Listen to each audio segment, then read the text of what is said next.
Good evening and welcome back to Cecilia. Just a brief update today. Chapter 8. A Parting. The next morning, Dr. Lyster called early, and having visited Mrs. Delvile and again met the two gentlemen of the faculty in whose care she was to remain, he took his leave, but not without contriving first to speak a few words to Cecilia in private, in which he charged her to be careful of her health and reanimate her spirits. "Don't suppose," said he, "that because I am a friend of the Delvile family, I am either blind to your merits or to their foibles. Far from it. But then why should they interfere with one another? Let them keep their prejudices, which though different are not worse than their neighbours, and do you retain your excellencies, and draw from them the happiness which they ought to give you. People reason and refine themselves into 1,000 miseries by choosing to settle that they can only be contented one way, whereas there are 50 ways, if they would but look about them, that would commonly do as well." "I believe indeed you are right," answered Cecilia, "and I thank you for your admonition. I will do what I can towards studying your scheme of philosophy, as it is always one step to amendment, to be convinced that we want it."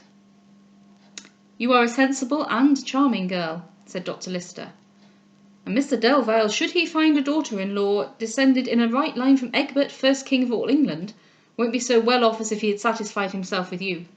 However, the old gentleman has a fair right, after all, to be pleased his own way, and let us blame him how we will, we shall find upon sifting, 'tis for no other reason but that because his humour happens to clash with our own."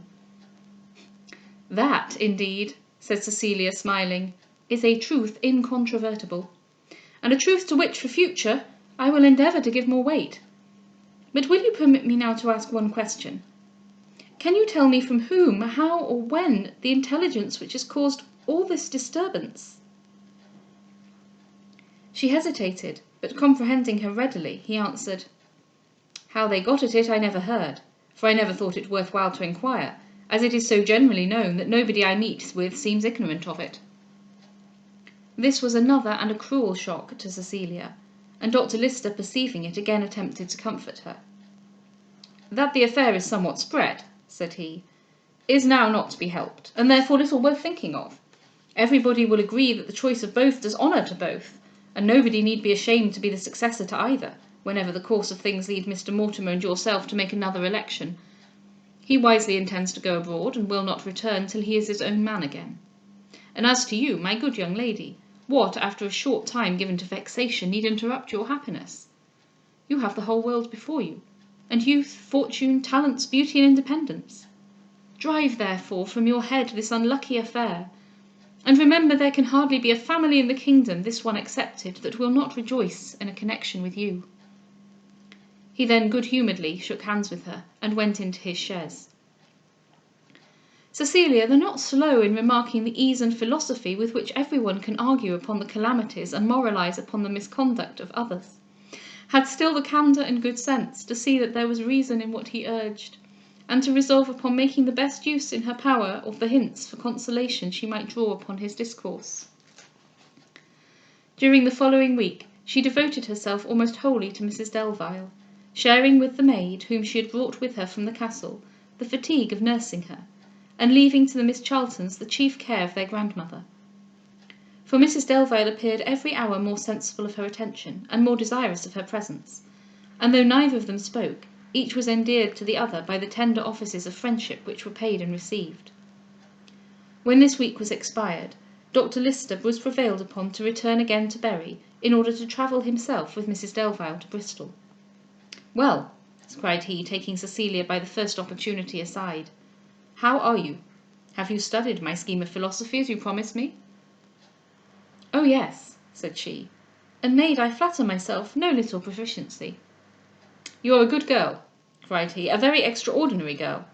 I am sure you are, and upon my honour I pity poor Mortimer with all my soul. But he is a noble young fellow, and behaves with a courage and spirit that does me good to behold.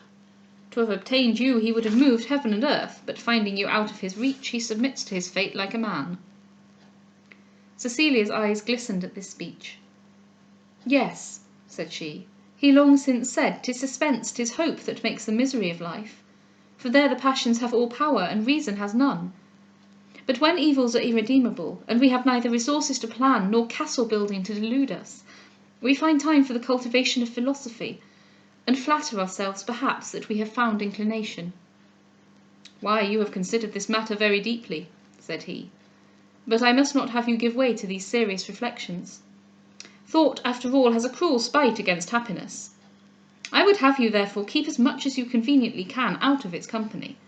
Run about and divert yourself, 'tis all you have for it. The true art of happiness in this most whimsical world seems nothing more nor less than this: let those who have a leisure find employment, and those who have business find leisure. He then told her that Mr. Delvile senior was much better, and no longer confined to his room, and that he had had the pleasure of seeing an entire reconciliation take place between him and his son, of whom he was more fond and more proud than any other father in the universe. Think of him, however, my dear young lady, said he continued, no more, for the matter I see is desperate. You must pardon me being a little officious, when I confess to you I could not help proposing to the old gentleman an expedient of my own. For as I could not drive you out of my head, I employed myself in thinking what might be done by way of accommodation. Now, my scheme was really a very good one, only when people are prejudiced, all reasoning is thrown away upon them. I propose sinking both your names, since they are so at variance with one another, and so adopting a third by means of a title. But Mr. Delvile angrily declared that though such a scheme might do very well for the needy Lord Ernolf, a peer of 20 years, his own noble ancestors should never by his consent forfeit a name which so many centuries had rendered honourable.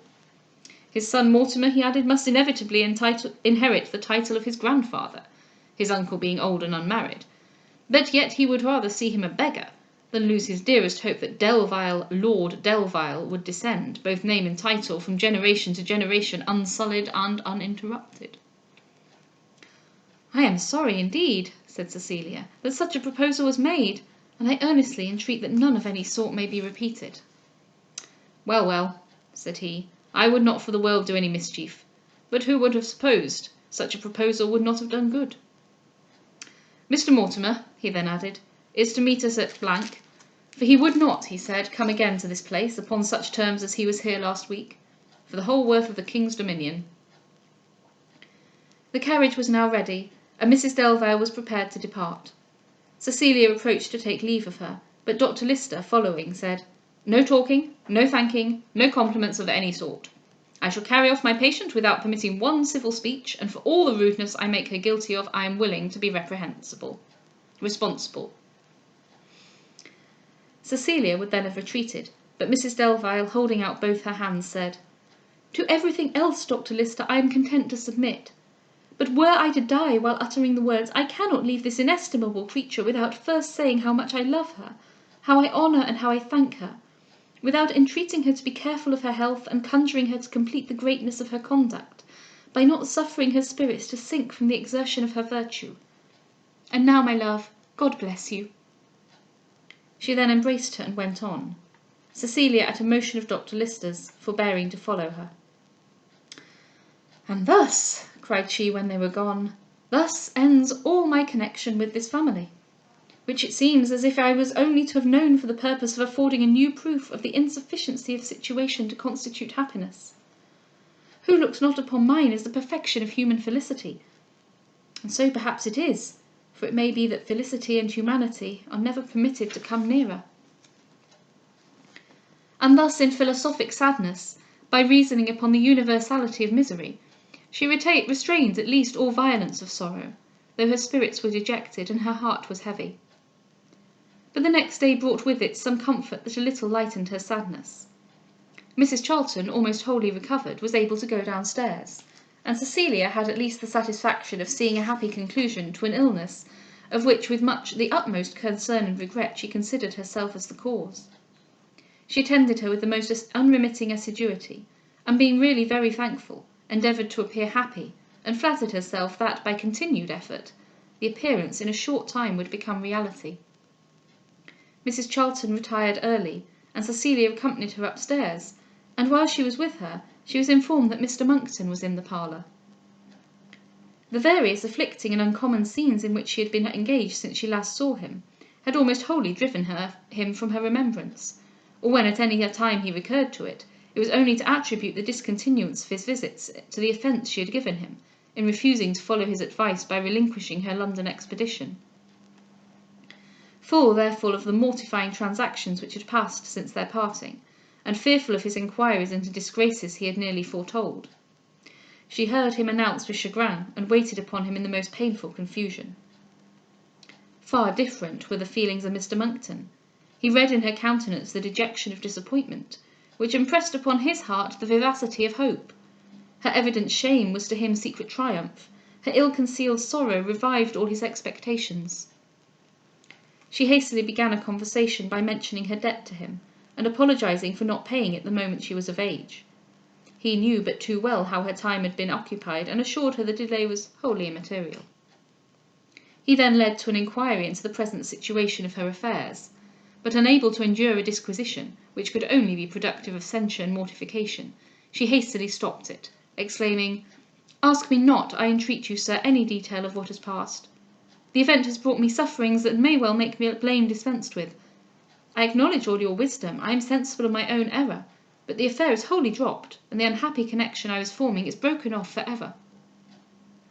Little now was Mr. Monckton's effort in repressing his further curiosity, and he started other subjects with readiness, gaiety, and address. He mentioned Mrs. Charlton, for whom he had not the smallest regard. He talked to her of Mrs. Harrel, whose very existence was indifferent to him, and he spoke of their common acquaintance in the country, for not one of whom he would have grieved if assured of meeting no more. His powers of conversation were enlivened by his hopes, and his exhilarated spirits made all subjects seem happy to him. A weight was removed from his mind which had nearly borne down even his remotest hopes. The object of his eager pursuit seemed still within his reach, and the rival into whose power he had so lately almost beheld her delivered was totally renounced, and no longer to be dreaded.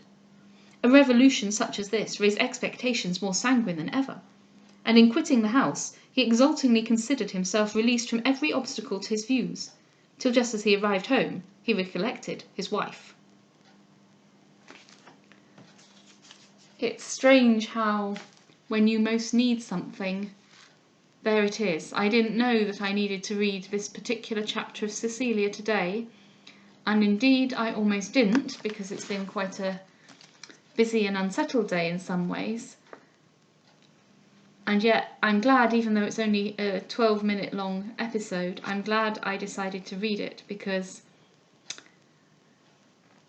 it was what I needed to read, I guess, and I hope that you enjoyed it. Have a good evening.